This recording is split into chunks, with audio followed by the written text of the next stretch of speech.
অধিকারের ক্ষেত্রে মা নাকি বউ কে আগে, খুব গুরুত্বপূর্ণ একটি বিষয়। আসলে নিজের থেকে উত্তর দেওয়ার আগে আল্লাহ তাআলা কি বলছেন এটা আপনারা খেয়াল করেন। আল্লাহ তাআলা বলছেন ওয়া কদা রব্বুকা আল্লা তা'বুদু ইল্লা ইয়্যাহু ওয়া বিল ওয়ালিদাইনি ইহসানা। আল্লাহ আদেশ করেছেন আল্লাহর ইবাদত করতে এবং বাপ মার সঙ্গে সদাচরণ করতে।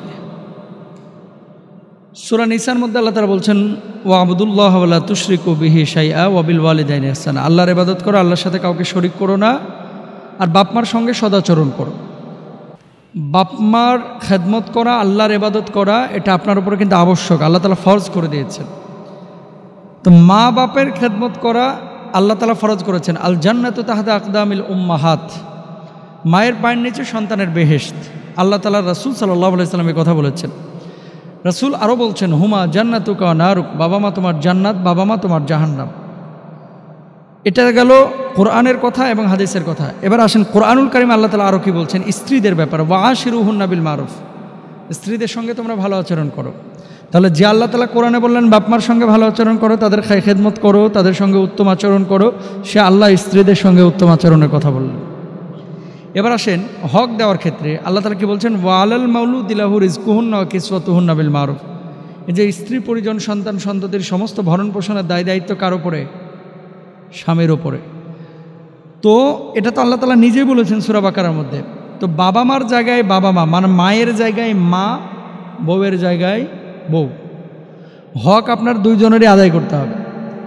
বাংলাদেশের যুবকরা বা স্বামী সমাজ সবচেয়ে বড় বিপদে আছে। প্রত্যেকটা স্বামী চায় বউ এবং মা দুইজন একেবারে মিলেমিশে মেয়ে এবং মায়ের মতো থাকুক, কিন্তু বাংলাদেশের প্রেক্ষাপটে অধিকাংশ ফ্যামিলিতে বেটার বউ মানে ছেলের বউয়ের সঙ্গে শাশুড়িদের সম্পর্কটা সুখকর হয় না। কেন যেন এটা নষ্ট হয়ে যায়। কেন হয় এটাও আমি বলে দিই। ছাড় দেওয়ার মানসিকতা নেই। কেমন ছাড় দেওয়া সেটাও বলছি।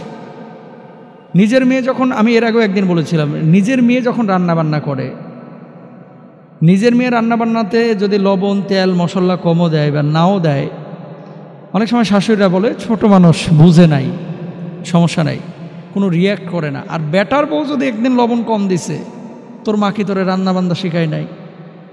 উল্টাপাল্টা কথাবার্তাও কিন্তু অনেকে বলেন। দেখেন প্রত্যেকটা শাশুড়ি যদি মনে করে যে আমার বৌমা হচ্ছে আমার মেয়ের মতো, তাহলে তার কোনো ভুল আপনার চোখে ধরা পড়বে না। প্রত্যেকটা বৌমা যদি মনে করে যে আমার শাশুড়ি আমার স্বামীর মা না হয়ে যদি আমার আপন মা হতো, এই শাশুড়িকে আমি ফেলে চলে যাইতাম না। বাংলাদেশের প্রেক্ষাপটে একটা কথা বলি, প্রত্যেকটা বৌমা যখন নিজের মায়ের বাড়ি যায় তখন ভাইয়ের বউকে তালিম দেয়, খবরদার ময়মুরব্বির খেদমত করো, কষ্ট দিও না এদেরকে, নাহলে আল্লাহ নারাজ হবে। কখনো বাপ মাকে ছাইরা যায়ও না, শ্বশুর শাশুড়ির খেদমত করো, তালিম ওখানে দেয়। আর নিজের বাড়িতে যখন আসে তখন স্বামীরে বলে আলাদা বাড়ি নাও, স্বামীরে বলে আমাকে সেপারেট রাখো, সেপারেশনের ব্যবস্থা করে দাও, আমার সাথে আর ভাল লাগতেছে না ওনাদের সাথে থাকতে, এরকম বলে। তো স্বামী এবং স্ত্রী আপনাদের দুজনকেই বলি, আপনিও শ্বশুর শাশুড়িকে মূল্যায়ন করবেন এবং তার বাপ মাকেও মূল্যায়ন করবেন। প্রত্যেকটা শাশুড়ি এই বৌমাকে নিজের মেয়ের মতো মনে করবেন, বৌমা শাশুড়িকে নিজের মায়ের মতো মনে করবেন। আরেকটি কাজ করবেন আপনারা, সেটি হলো স্ত্রীর জন্য যখন আপনি ভালো কোনো খাবার নিয়ে আসছেন, মায়ের জন্যও নিয়ে আসবেন, এটা মায়ের হক। মায়ের জন্য যা নিয়ে আসছেন স্ত্রীর জন্যও নিয়ে আসবেন। অনেক সময় মায়েরা সহ্য করতে পারে না যে বেটাকে এত বড় করলাম, সে বৌমার পেছনে এত খরচ করতেছে। যদি আপনার হক আদায় করে বৌমার পেছনে খরচ করে, করুক না, সমস্যা নাই, তো করতে থাকুক, তাকে করতে দেন তার মতো। কিন্তু আমরা যেটা করি, আমরা অনেক সময় এই বিষয়গুলোকে উল্টা রিয়্যাক্ট করি। যেমন এতদিন এই সংসারের চাবি আমার কাছে ছিল, ওই বৌমা গিয়ে ওই সংসারের ওপরে প্রেশার ক্রিয়েট করে, অথবা মোড়লগিরি করতে চাই, সিদ্ধান্ত দিতে চাই। পরামর্শভিত্তিক পরিবার আপনারা করবেন, কিন্তু যেই চাবিটা শাশুড়ির কাছে ছিল এই চাবিটায় হাত দিতে চাইবেন না, কারণ শাশুড়ি আপনার এখনও জীবিত। মানার মাদ্দা নিয়ে আসেন, ছাড় দেওয়ার মানসিকতা তৈরি করেন। আপনি পৃথিবীর সবচাইতে সুখী মানুষ। আবারও বলি, যেই মেয়েটার ভেতরে মানার মাদ্দা আছে, মানুষকে সম্মান করে, ইজ্জত করে এবং ছাড় দেওয়ার মানসিকতা আছে, সেই মেয়ে সুখী, সেই ছেলে সুখী। ছাড় দেওয়ার মানসিকতা তৈরি করেন। সুতরাং কে আপন, মা নাকি বউ? মাও আপনার যেমন অধিকার রাখে, আপনার কাছে হক রাখে আপনার খেদমত পাওয়ার, আপনার বউ হক রাখে। অবশ্যই মা এবং বউ দুইটা সত্তা, দুইজনকে আল্লাহ তাআলা সম্মানিত করেছেন। বাপ মারও খেদমত করবেন, মাকেও প্রায়োরিটি দেবেন, স্ত্রীও খেদমত করবেন। পুরুষ হিসাবে আপনারা দুইজনের মন জয় করার চেষ্টা করবেন। বলবেন যে হুজুর এটা তো পারতেছি না, আর সম্ভব হচ্ছে না, তাহলে আপনারা আলাদা করে দেন। ইসলামী শরিয়ায় আলাদা করে দেওয়াটা হারাম না। মাকে আলাদা রাখেন, বউকে আলাদা রাখেন, কিন্তু খেদমত দুইজনের করবেন। আপনি বলবেন হুজুর বউ যদি মায়ের খেদমত না করে কিভাবে আমি কি করব? তাহলে বউকে বুঝান, বউকে বুঝে আপনি খেদমত নেন। বউ যদি খেদমত না করে আপনি করেন। আপনি যদি করতে না পারেন কাজের বুয়া রেখে হলেও খেদমত আপনারা করতে হবে। বাপ মার খেদমত করা, আল্লাহর ইবাদত করা, এটা আপনার উপরে কিন্তু আবশ্যক, আল্লাহ তাআলা ফরজ করে দিয়েছেন। তো মা বাপের খেদমত করা আল্লাহ তাআলা ফরজ করেছেন। আল জান্নাতু তাহতা আকদামিল উম্মাহাত, মায়ের পায়ের নিচে সন্তানের বেহেশত। আল্লাহ তাআলা রাসূল সাল্লাল্লাহু আলাইহি সাল্লাম এই কথা বলেছেন। রাসূল আরও বলছেন হুমা জান্নাতুকা ওয়া নারুক, বাবা মা তোমার জান্নাত, বাবা মা তোমার জাহান্নাম।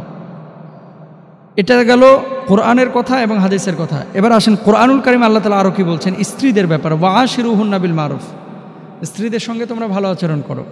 তাহলে যে আল্লাহ তাআলা কোরআনে বললেন বাপমার সঙ্গে ভালো আচরণ করো, তাদের খেদমত করো, তাদের সঙ্গে উত্তম আচরণ করো, সে আল্লাহ স্ত্রীদের সঙ্গে উত্তম আচরণের কথা বললেন। এবার আসেন হক দেওয়ার ক্ষেত্রে আল্লাহ তাআলা কি বলছেন, ওয়ালাল মাউলুদি লাহু রিজকুহুন্না ওয়া কিসওয়াতুহুন্না বিল মারুফ। এই যে স্ত্রী পরিজন সন্তান সন্ততির সমস্ত ভরণ পোষণের দায় দায়িত্ব কার ওপরে? স্বামীর ওপরে। তো এটা তো আল্লাহ তাআলা নিজেই বলেছেন সূরা বাকারার মধ্যে।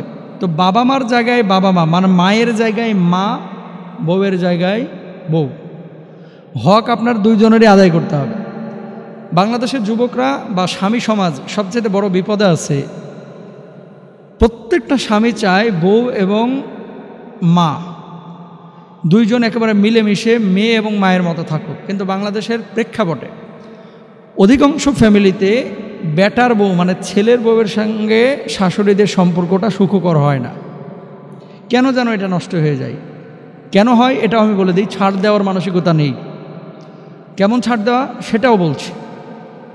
নিজের মেয়ে যখন, আমি এর আগেও একদিন বলেছিলাম, নিজের মেয়ে যখন রান্নাবান্না করে, নিজের মেয়ে রান্নাবান্নাতে যদি লবণ তেল মশলা কমও দেয় বা নাও দেয়, অনেক সময় শাশুড়িরা বলে ছোট মানুষ বুঝে নাই, সমস্যা নাই, কোনো রিয়্যাক্ট করে না। আর বেটার বউ যদি একদিন লবণ কম দিছে, তোর মা কি তোরে রান্নাবান্না শেখায় নাই?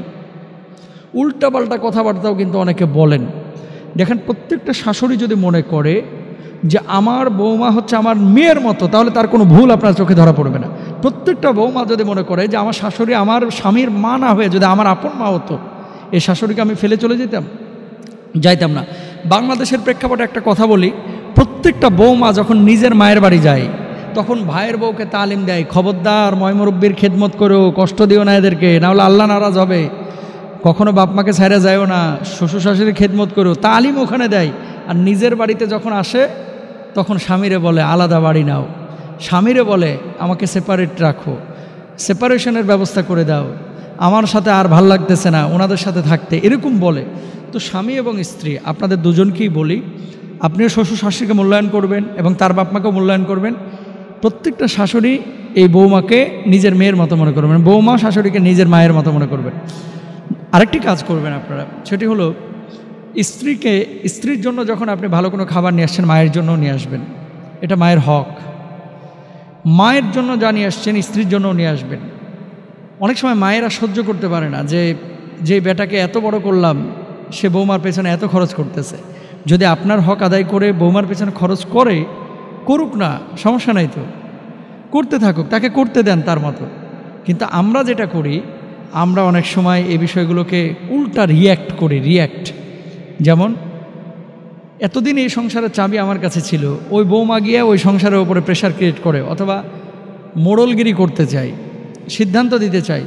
পরামর্শভিত্তিক পরিবার আপনারা করবেন, কিন্তু যেই চাবিটা শাশুড়ির কাছে ছিল এই চাবিটায় হাত দিতে চাইবেন না, কারণ শাশুড়ি আপনারা এখনও জীবিত। মানার মাদ্দা নিয়ে আসেন, ছাড় দেওয়ার মানসিকতা তৈরি করেন। আপনি পৃথিবীর সবচাইতে সুখী মানুষ। আবারও বলি, যেই মেয়েটার ভেতরে মানার মাদ্দা আছে, মানুষকে সম্মান করে, ইজ্জত করে এবং ছাড় দেওয়ার মানসিকতা আছে, সেই মেয়ে সুখী, সেই ছেলে সুখী। ছাড় দেওয়ার মানসিকতা তৈরি করেন। সুতরাং কে আপন, মা নাকি বউ? মাও আপনার যেমন অধিকার রাখে, আপনার কাছে হক রাখে আপনার খেদমত পাওয়ার, আপনার বউ হক রাখে। অবশ্যই মা এবং বউ দুইটা সত্তা, দুইজনকে আল্লাহ তাআলা সম্মানিত করেছেন। বাপ মারও খেদমত করবেন, মাকেও প্রায়োরিটি দেবেন, স্ত্রীও খেদমত করবেন। পুরুষ হিসাবে আপনারা দুইজনের মন জয় করার চেষ্টা করবেন। বলবেন যে হুজুর এটা তো পারতেছি না, আর সম্ভব হচ্ছে না, তাহলে আপনারা আলাদা করে দেন। ইসলামী শরিয়ায় আলাদা করে দেওয়াটা হারাম না। মাকে আলাদা রাখেন, বউকে আলাদা রাখেন, কিন্তু খেদমত দুইজনের করবেন। আপনি বলবেন হুজুর বউ যদি মায়ের খেদমত না করে কিভাবে আমি কি করব? তাহলে বউকে বুঝান, বউকে বুঝে আপনি খেদমত নেন। বউ যদি খেদমত না করে আপনি করেন। আপনি যদি করতে না পারেন কাজের বুয়া রেখে হলেও খেদমত আপনারা করতে হবে। সুতরাং মা বাপ বড় দামি জিনিস। আল্লাহ তাআলা তৌফিক দান করুন, আমিন।